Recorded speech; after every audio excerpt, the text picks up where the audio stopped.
కావలి మండల ఆర్యవైశ్య సంఘం వారు ఈరోజు తటవర్తి రమేష్ ఆధ్వర్యాన ప్రమాణ స్వీకారోత్సవం జరుగుతున్నది.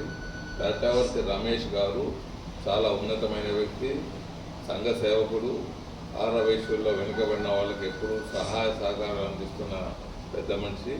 ఈరోజు ప్రమాణ స్వీకారోత్సవానికి నేను లేకున్నా వారికి శుభాకాంక్షలు తెలియజేస్తున్నాను నా వీడియో ద్వారా. వారు చాలా మంచి పనులు చేస్తుంటారు. పెద్ద ఎత్తున ఈ కార్యక్రమాన్ని పెట్టుకున్నారు, మేము వస్తున్నామని వారికి నేను ధన్యవాదాలు తెలియజేయించాను. ఎందుకంటే చాలా బాగా చేస్తున్నారు పాపం. ఇక్కడ ఉన్న కొన్ని పరిస్థితుల్లో నేను హైదరాబాద్లోనే ఉండవలసి వచ్చింది. మరి ఎప్పుడైనా వారికి వచ్చి నేను తప్పకుండా మీ ప్రజలతో, కావలి ప్రజలతో కలిసి మరి ఒక కార్యక్రమంలో పాల్గొంటాను. సో మీరందరూ కావలి రమేష్ గారిని ఆశీర్వదించాలని, తటవర్తి రమేష్ గారిని ఆశీర్వదించాలని మరీ కోరుతూ సెలవు తీసుకుంటున్నాను. ధన్యవాదాలు.